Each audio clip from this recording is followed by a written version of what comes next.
네, 안녕하세요. 투엔체 엔치입니다. 서퍼입니다. 오늘은 제가 사랑하는 종목 엔페이즈 에너지의 실적 발표를 가져왔습니다. 드디어 왔네요. 네, 드디어 왔습니다. 엔페이즈.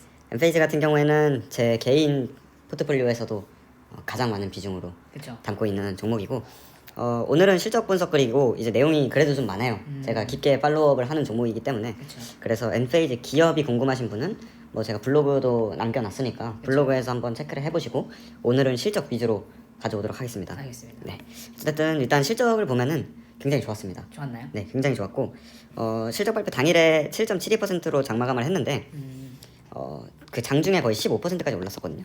많이 올랐네요. 네, 근데 이게 갑자기 선물 지수가 출렁하더니 7.72%로 장마감을 했습니다. 근데 이제 개인적으로는 이 정도의 실적 발표 내용이면은 충분히 더 올라도 됐을 텐데 라는 생각을 하고 있고, 그리고 이게 목요일 날 실적 발표가 나왔어요. 네. 근데 이제 금요일 날 아시다시피 나스닥이랑 폭락했죠, 폭락. 예, 거의 5%씩 빠졌어요. 거의 그쵸 4점 얼마가 빠졌잖아요. 지수가. 네. 그래서 지금 한 161달러 정도에 위치하고 있습니다. 그러니까 얘는 별로 안 빠졌어요. 그래도. 실적이 좋았긴 했나 보네요. 네, 맞습니다. 일단 매출부터 보면은 이번 분기는 441.3 밀리언이고 네. 컨센서스는 429.91 밀리언 정도로 한 3% 정도 비트를 했습니다. 좋다는 예상치상에. 예, 예상치상에. 근데 이거 여기 뭐 뒤에서도 얘기를 하겠지만 매출보다 이 밑에 단이 굉장히 서프라이즈였어요. 돈 많이 버네거네요. 예, 생각보다 많이 봅니다.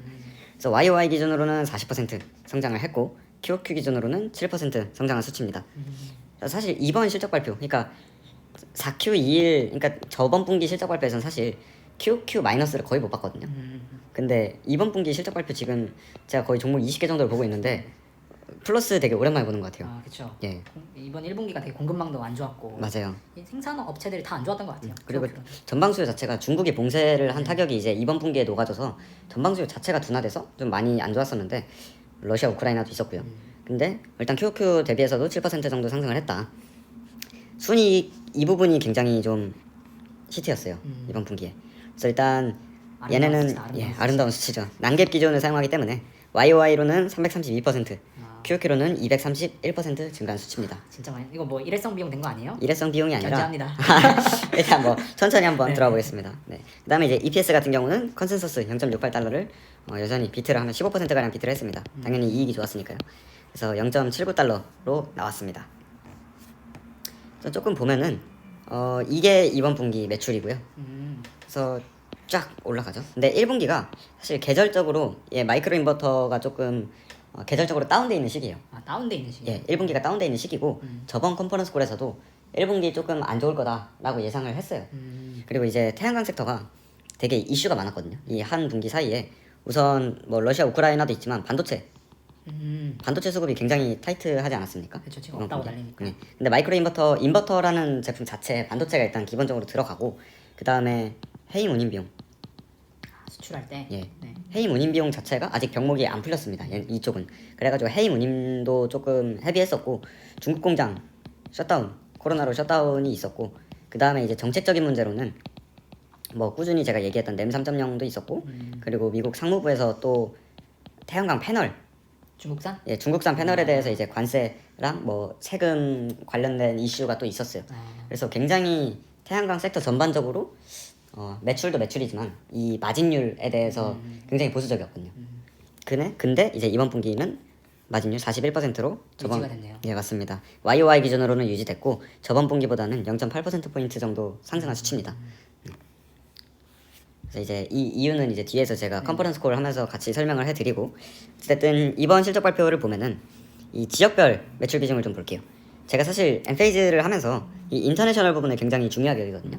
왜냐면 여기가 회사의 미래 성장 동력이에요. 미국은 뭐 이미 포화예요?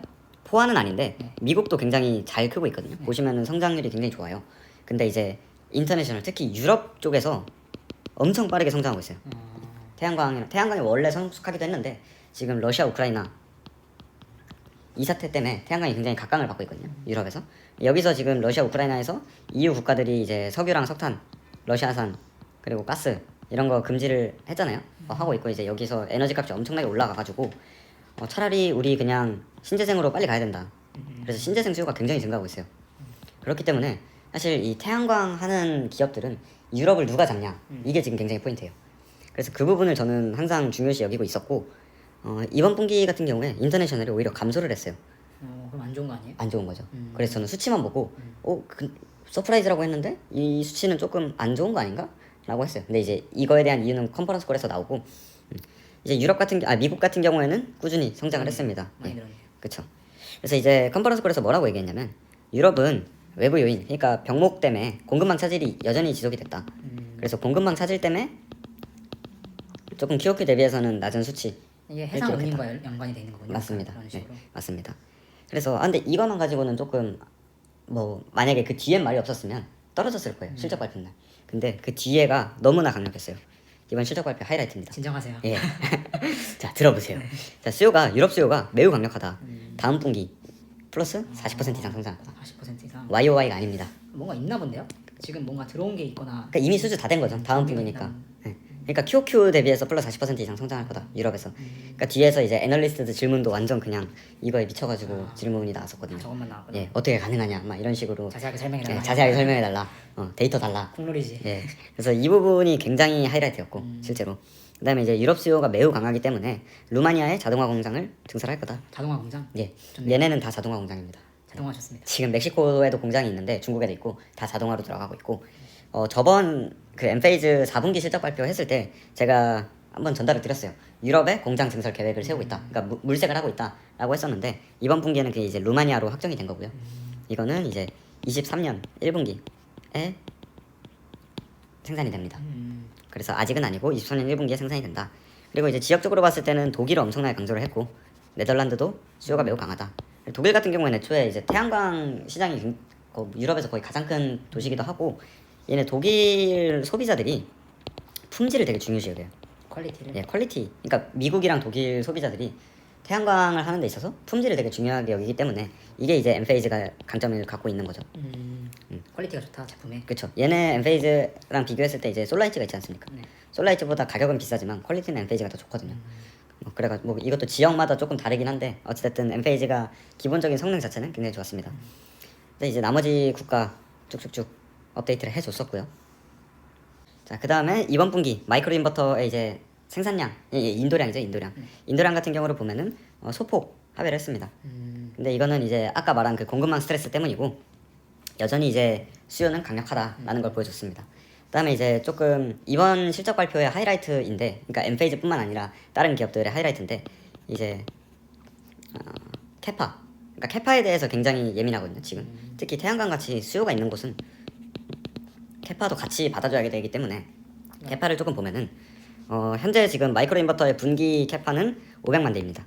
그 중에 이제 225만 대는 멕시코, 인도는 150만, 그다음 중국 125만 이렇게 돼 있고. 공장이 여기 있다는 거죠? 맞습니다. 네. 공장이 있고 분기당 225만 대, 150만 대, 125만 대 이렇게 생산을 한다는 거고 멕시코의 225만 대 이 수치는 저번 4분기에 설명드렸던 멕시코도 증설을 했거든요. 저번 분기에. 왜냐면 여기에 이제 스마트 그 차저, EV 차저.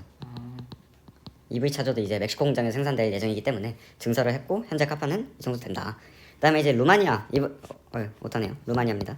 그럴 수 있어요. 이제 루마니아 같은 경우는 분기당 75만 대 캐파입니다. 그래서 이게 완료가 되면 600만 대 분기당 생산을 할 수 있다. 수요는 많으니까 생산을 할 수 있는 역량을 길러야 된다. 그쵸. 네. 실제로 애널리스트들도 수요에 대해서는 딱히 이견이 없었어요. 그래서 너네 공급 얼마나 늘릴 수 있어. 이게 굉장히 키포인트였고 굉장히 자신감 넘치는 이 부분은 뒤에서 조금 더 자세히 설명하도록 하겠습니다. 이제 컨퍼런스 콜을 조금 더 보면은 이제 가이던스 관련된 건데 2분기 수요는 매우 강력할 거다. 그래서 우리가 이전에 줬던 가이던스 상단 무조건 돌파한다. 그러니까 가이던스를 올려준 거죠. 가이던스 무조건 돌파할 거고 지금 사실 병목 현상 때문에 공급망 스트레스 때문에 조금 안 좋았던 건데 이게 이제 올해 말에 해결이 예상이 된다라고 밝혔고 다음에 이제 IQ8 신제품이죠. 신제품 같은 경우에는 북미에서 런칭을 했다. 저번 4분기에는 이제 일부 생산해서 출하했다라고 업데이트를 드렸었는데 이번 분기에는 판매를 했습니다. 그래서 이제 반응이 매우 좋았다. 그래서 이번 분기에 IQ7의 매출 비중이 한 80%. 높네요. 거의 주제품이에요. 그쵸. IQ8에 관련된 건 20%인데 사실 이 20%가 다 거의 북미였기 때문에 이제 나머지 이제 다음 분기부터는 이제 유럽 이런 데에서도 수출이 되겠죠. 그래서 제품 믹스는 이번 분기에는 이렇게 됐다. 다음에 이제 뉴 프로덕트인데 이게 사실 제가 생각했을 때는 다음 분기 유럽 40% 성장보다 중요한 부분이에요. 뭐죠? 이거는 이제 새로운 프로덕트, 뉴 프로덕트를 소개를 한 건데 뭐 이거는 IQ 8D는 이제 이거에 약간 파생된 제품이거든요. 그러니까 이거를 소형화한 거고. 아이폰 SE네요. 예, 맞습니다. SE라고 생각하시면 되고, 이거는 이제 학교나 병원 이런 데에서 설치가 되는데. 대단지가 아닌 곳에. 예, 맞습니다. 근데 이거는 제가 기억하기로는 호주 병원이나 이런 공공시설에서 수요가 많은 걸로 알고 있어요. 그래서 이제 8D를 2분기 말에 시먼트를 할 거다라고 이야기를 한 거고, 이거는 그냥 그렇다 치고, 이 IQ 배터리, 그러니까 크게 나누자면은 인버터가 있고, 얘네가 하는 게 인버터가 있고 ESS가 있어요. 에너지 저장 장치죠. 예, 맞습니다. ESS가 있는데, 인버터는 이제 IQ 7, IQ 8 이렇게 가는 거고, 지금 ESS 같은 경우도 이게 지금 세대 진화를 한 거잖아요. 이번에 다음 세대 진화의 제품에 대해서 소개를 한 거거든요. 근데 이게 엄청난 기술 혁신이 들어갑니다. 이게 뭐죠? 그래서 어느 정도냐면, 일단 부피가 40% 줄어요. 부피가 40% 정도 주는데 성능은 2배가 돼요. 그러니까 완전 말도 안 되는 수치인 거죠. 본인들 인버터 깐데 ESS도 까는데 그쵸. 제품 퀄리티가 훨씬 더 좋아졌다. 훨씬 더 좋았다. 근데 심지어 제조 원가가 더 낮다. 음. 그래서 이게 지금 얘네 마진을 엄청 끌어다 줄 거로 기대를 하고 있습니다. 저도 살까요? 충분히 저는 좋다고 생각합니다. 네. 그리고 이번 분기에 이 병목이 ESS 쪽에서 훨씬 많이 일어났었거든요. 인버터보다. ESS가 이게 보통 부피? 아니요, 부피가 아니라 8주에서 10주 정도 걸리는데, 만드는 리드 타임이요? 네, 리드 타임이 8주에서 10주 정도가 걸려요, 평균적으로. 근데 이번에는 14주에서 16주였거든요. 아. 그러니까 이게 4분기에도 이랬어요. 근데 이제 이번 1분기에도 여전히 ESS 공급망 스트레스는 엄청났고, 근데 사실 이거는 테슬라 실적 발표에서 이미 확인할 수 있었어요.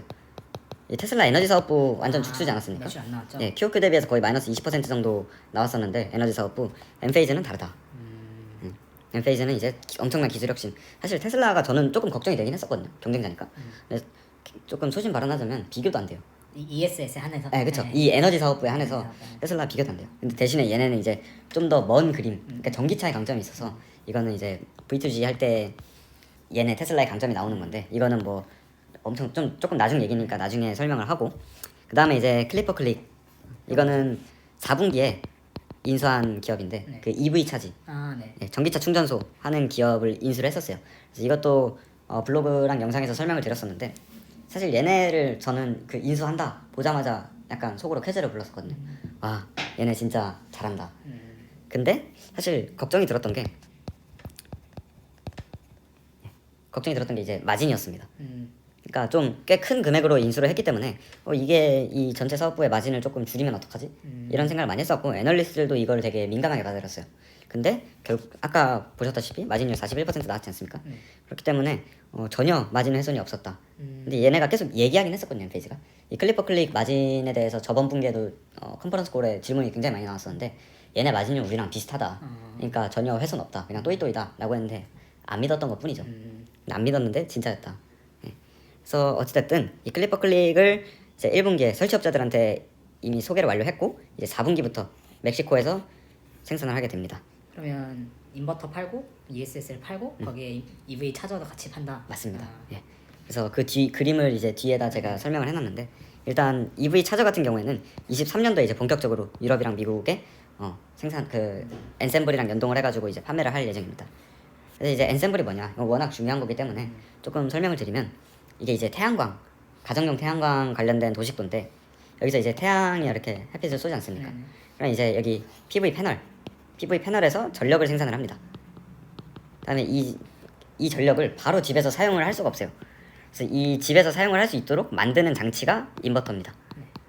그래서 이제 인버터를 판매를 하는 거고, 엔페이즈가 이제 IQ7, IQ8 이런 걸로 판매를 하는 거고, 그다음에 이제 여기서 만들어진 인버터에서 만들어진 전력을 가정에서 사용을 하다가 남은 전력은 이제 ESS에 충전을 해놓고, 이 충전된 ESS를 가지고 EV, 그러니까 전기차까지 충전을 하는 이런 하나의 플랫폼이 되는 거고, 그다음에 이제 엔페이즈 앱이 있습니다. 이 앱을 가지고 스마트하게 전력 관리 플러스 원격 제어 그리고 안전 관리 이런 게 다 됩니다. 자, 그래서 어쨌든 이 23년도에 이 EV 차저, 이 전기차를 충전할 수 있는 EV 차저도 생산이 돼가지고 전력, 태양광 플랫폼이 되는 거죠. 그래서 착실히 제가 그리고 있는 그림이랑 일치하게 가고 있습니다. 그래서 잘 하고 있다. 잘하고 있다. 네. 그래서 이제 대망의 Q&A 세션을 가봅시다. 중요하죠. 굉장히 알찬 질문이 많이 나왔는데, 일단 뱅크 오브 아메리카 BOA에서 가장 먼저 질문을 했습니다. 유럽 확장에 대해서 바로 유럽 나오잖아요. 유럽 확장에 대해서 굉장히 강조했는데 자세히 말해달라. 역시 자세히 네, 말해달라. 유럽 확장을 위해서 너네가 정확히 뭘 하고 있는 건지 그리고 제품 믹스랑 총 마진 변화는 어떻게 될 거냐 이런 식으로 질문을 했습니다. 그래서 이 부분은 아까 제가 조금 말씀을 드리긴 했는데 현재 지금 독일 그리고 네덜란드 뭐 프랑스, 스페인 등등에서 굉장히 적극 그 시장이 커지고 있거든요. 근데 사실 여기서 이제 독일 커스터머들은 퀄리티에 굉장히 민감하다. 그래서 우리는 이쪽을 계속해서 혁신적으로 퀄리티를 높이기 위해서 노력하고 있다. 이런 얘기를 한 거고요. 네덜란드 같은 경우에도 이제 시장 분석이나 이런 거를 열심히 하고 있다. 이렇게 이야기를 했고 제품 믹스 같은 경우에는 이제 아까 말한 IQ8 같은 경우가 이제 마진을 끌어올려 줄 거다. 그 다음에 새로운 배터리 ESS. 그래서 이런 것들도 기술을 엄청 강조했어요. 기술 혁신을 통해서 우리는 장기적으로 마진을 꾸준히 끌어올릴 수 있다. 방향성이 좋네요. 예, 맞습니다. 이런 식으로 이야기를 했고요. 그리고 현재 지금 유럽에서 이 부분은 자세히 설명을 해주진 않았는데 현재 지금 유럽 사업이 미국 사업보다 지출이 3배가 적대요. 비용이 적다는 그러니까 거죠? 비용이 훨씬 적게 들어가나 봐요. 왠지는 모르겠는데, 그러니까 진입 장벽이 지금 유럽에서 낮은 상황인가 봐요. 경쟁 비용이 안 들어갈 수 그렇죠. 있겠네요. 경쟁 비용인 것 같아요. 제가 이해하기론 그랬는데, 그래서 유럽 쪽에서는 지금 미국보다 훨씬 더 프리한 상황인 거고, 우리는 여기서 미친 듯이 성장하고 있다. 뭐 이런 식으로 자신감을 표현을 했습니다. 그냥 문득 든 생각인데 네. 유럽에는 인버터 기업 없나요? 뭐 있을 것 같은데 저도 유럽 기업은 잘 모르겠습니다. 아니 없을 수도 있어요. 저는 그러니까 수소를 하다 보니까 네네. 수소는 유럽에도 플레이어들이 있어서 수소가 유럽 진출하는 게 마냥 쉬운 건 아닌데 그렇죠. 기존 플레이어가 있으니까 근데 없으면 약간 무혈 입성하는 거죠 사실. 근데 없는 것 같아요. 왜냐면 제가 사실 인버터를 좀 많이 공부를 해봤는데 유럽 기업을 들어본 적이 없거든요. 혹시 뭐 아시는 분은 댓글로 달아주시면은 저도 공부를 해보겠습니다. 근데 기존 강자들 뭐 화웨이, SMA 이런 다 중국 기업들이고 그 다음에 이제 화웨이랑 SMA 같은 애들은 스트링 인버터. 그러니까 조금 구형. 그쵸, 구형이긴 한데 네. 약간 용도가 조금 달라요. 그러니까 스트링 인버터랑 센트럴 인버터가 이제 화웨이랑 뭐 SMA 얘네가 굉장히 강자인데 얘네들은 사실 좀 산업용 그런 쪽이고 가정용 같은 경우에는 솔라이츠랑 엔페이즈가 완전히 주름을 잡고 있는 걸로 알고 있습니다. 네. 그래서 어찌됐든 유럽 같은 경우에 굉장히 진입 장벽이 낮고 우린 여기서 굉장히 잘하고 있다. 이런 식의 답변을 했었고요. 그 다음에 이제 인플레이션 당연히 나오죠. 이번 분기 실적 발표에서 안 나오는 기업이 없는 것 같습니다. 그쵸. 그래서 인플레이션과 관련해서 현재 엔페이즈의 배터리가 받고 있는 영향 이것도 아까 제가 말씀을 드렸는데 리드 타임이 8주에서 10주가 정상인데 여전히 14주에서 16주가 갖고 있다. 근데 이거 올해 말에 풀릴 거라고 본다. 올해 말에 풀릴 것으로 예상한다 라고 이야기를 했습니다. 뭐 예상이니까요. 그렇죠. 그리고 이제 마진과 관련해서 조금 이야기를 해달라 라는 식으로 얘기를 했는데 굉장히 좀 자신감 넘치게 우리는 애초에 마진이 35%가 안 나오면 생산 자체를 안 한다. 그러니까 35% 밑으로 내려갈 일은 없다는 거죠. 35%가 넘지 않으면 애초에 생산 자체를 안 하고 그리고 이미 3월부터 배터리 가격이 인상이 됐거든요. 이건 저번 실적 발표에서 말을 했는데 3월부터 배터리 가격이 인상이 됐어요. 그래가지고 원자재 코스트와 관련한 거는 이미 여기서 다 전가를 했다. 이미 가격을 미리 올려놨기 때문에. 미리 올려놨고 그리고 전가력에 대해서도 굉장히 자신감을 표현했어요. 우리 다 전가하고 있다. 그런 식으로 전가를 했기 때문에 이것도 이제 퀄리티 가지고 되게 전가할 수 있다. 이런 식으로 이야기를 했습니다. 그 다음에 이제 JP모건인데 이 모듈과 관련해서 그렇죠. 모듈은 이제 거의 다 90% 이상이 중국에서 나오기 때문에 중국 패널 말하는 거죠? 예 맞습니다. 모듈 관련해서 중국의 락다운이 2분기 가이던스에 미치는 영향은 어떻게 되는가? 중요한 질문이네요. 그렇죠. 굉장히 중요한 질문이죠. 그리고 그 지금 인버터 그 캐파가 500만 대잖아요. 500만 대인데 사실 이 중에 150만 대가 중국 공장에서 나오는 거거든요. 그러니까 적지 않아요. 30%. 그렇네요. 30%가 이제 중국에서 생산이 되는 건데 이게 지금 락다운이 풀리지 않고 있는데 뭐 어떻게 될 거냐 이 질문도 되는 거고 그 다음에 이제 모듈이 다 중국에서 나오는데 지금 중국에 락다운돼서 모듈 가격이 안 그래도 지금 정책 문제 때문에 올라가는데 이 락다운 때문에 더 올라갈 거 아니냐. 그렇죠. 모듈 설치가 덜 될 테니까. 그렇죠. 네. 그러면 이제 모듈 가격이 올라가면 소비자들이 덜 할 거 아니냐? 네. 그럼 인버터도 덜 할 거 아니냐? 맞습니다. 설치를 줄이지 않냐. 그러니까 2분기 가이던스에 대해서 이거에 대해서 어떻게 생각을 하냐라는 질문이에요. 중요한 질문입니다. 굉장히 중요한 질문이죠. 그래서 우선 이게 첫 번째, 이게 두 번째라고 생각을 한다면 일단 첫 번째 같은 경우에는 전혀 영향 없다. 라고 이야기를 했습니다. 예, 뭐 자동화에 대한 그런 얘기인가요? 맞습니다. 왜? 우리는 킹동하다. 헤라다임 화이팅. 네, 우리는 자동화기 때문에 실제로 셧다운이 됐을 때에도 꾸준히 멈춘 적이 없대요. 엔페이즈의 공장은 멈춘 적이 없다. 근데 소폭 영향은 있다고 하더라고요. 근데 영향이 없을 순 없죠. 그쵸. 그 지역이니까. 네, 근데 소폭 영향은 있지만 큰 문제 될 건 없다. 그리고 우리 이미 여기서 힌트를 줬는데 3분기 백로그도 다 확보해 놨어. 그게 재고를 쌓아놨다는 건가요? 만들어서 완성을 했다는 건가요? 주문을 다 받아놨다는 거죠. 네. 주문을 받아놨다. 주문을 다 받아놨다는 거고 3분기까지 이미 차고 넘친다는 거죠. 그러니까 돌리기만 하면 돼 이런 뜻인 거고. 우리는 찍으면 바로 팔 수 있다 이거군요. 맞습니다. 그리고 이제 원자재 같은 경우, 원자재랑 부품 같은 경우도 이미 내재화가 돼 있다. 그러니까 수직 계열화가 다 어느 정도 되어 있다. 그래서 우리 이런 거에 뭐 큰 문제 없다. 의존적이지 않다. 의존적이지 않다라는 거죠. 그 뭐냐 솔라엣지 같은 경우는 뭐 자꾸 솔라엣지를 들먹여서 조금 그렇지만 솔라엣지 같은 경우는 ESS를 LG에서 가져다 쓰거든요. LG에서 가져다 쓰기 때문에 내재화가 안 돼 있는 거죠. 그러니까 어느 정도 한 곳에서 병목이 생기면은 조금 타파하기 힘들어요. 근데 이제 이 엔페이즈 같은 경우에는 직접 만들기 때문에 그런 것들에 대한 강점을 이야기를 한 것 같습니다. 그리고 이 부분은 제가 뒷부분에서 다시 또 관련된 질문이 있어가지고 뒤에서 다시 언급을 하도록 하겠습니다.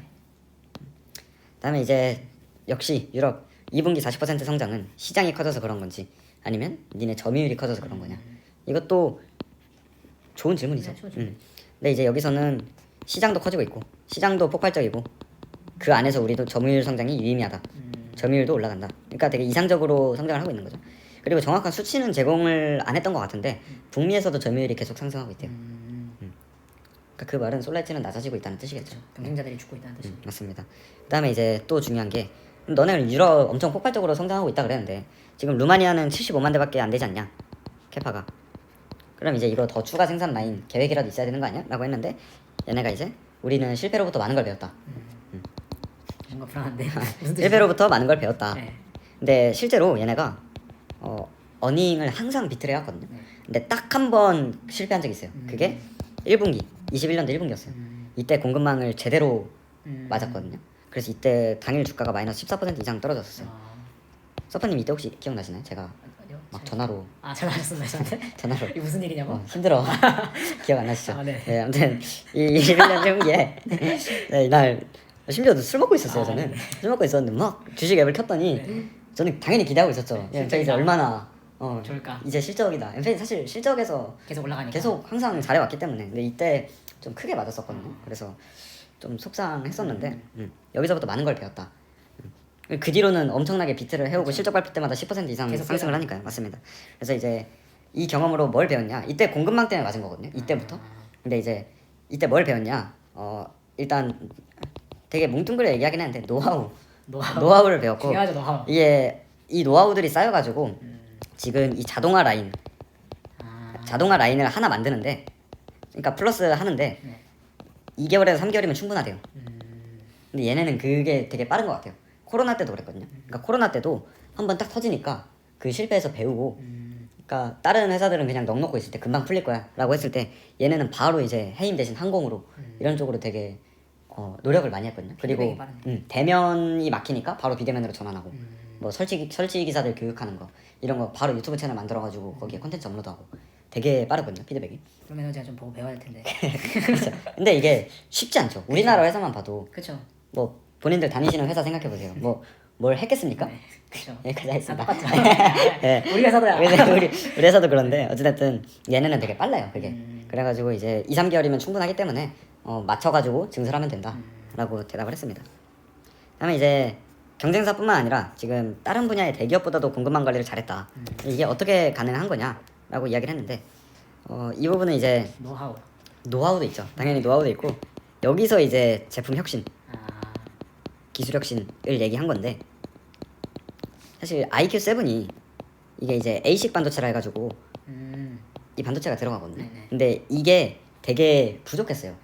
되게 칩이 부족했는데 이번에 이제 IQ8을 바로 혁신적으로 이제 해가지고 썼지 않았습니까? 여기서 부품이 획기적으로 또 줄었어요.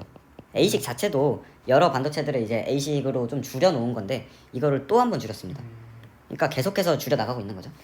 이 설계를 직접 하나요? 얘네가? 그건 안 이 나왔죠. CEO 자체가 그 반도체 엔지니어 출신이에요. 그래가지고 이런 쪽에 굉장히 공을 많이 들이는 걸로 알고 있습니다. 이게 중요하죠. 애플이 M1칩 만든 거랑 맞습니다, 똑같은 맞습니다. 거잖아요. 그래서 이 CEO가 애초에 엔지니어 출신이어가지고 이런 기술적인 거에 되게 혁신적이에요. 그래서 계속해서 다음 제품이 엄청나게 업그레이드돼서 나오거든요. 그래서 이것도 관련 이 IQ7 나왔을 때도 사실 엔페이즈를 이렇게 만든 게 IQ7이거든요.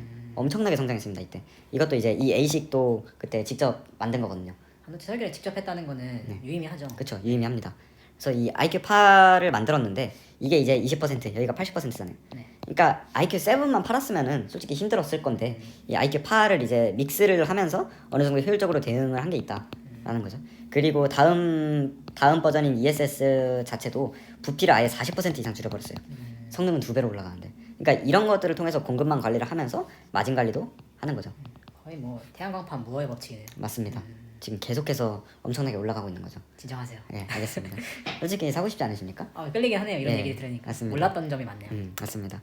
그다음에 이제 아까 말한 게 이제 이 부분인데 모듈 가격 상승에 대한 영향은 어떻게 되는가?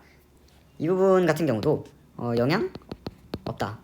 영향 없다라고 단언을 했고 그 이유는 사실 이 아까 말한 게 JPM이 말한 게 모듈 가격이 상승되면은 태양광 설치 요인이 줄어드는 거 아니냐? 그쵸. 되게 합리적인 말인데 사실 지금 특히 유럽에서도 그렇고 미국에서도 그렇고 그러니까 유럽이랑 미국이랑 이거는 제 생각인데 조금 요인은 다른 것 같아요. 왜냐면 미국 같은 경우에는 기후 변화, 그러니까 허리케인이나 뭐 폭우 같은 것들, 뭐 저번 주에도 지금 미국에서 허리케인이 완전히 난리 났더라고요. 근데 이런 것들 때문에 조금 ESS랑 인버터, 그러니까 태양광 수요가 굉장히 증가하고 있거든요.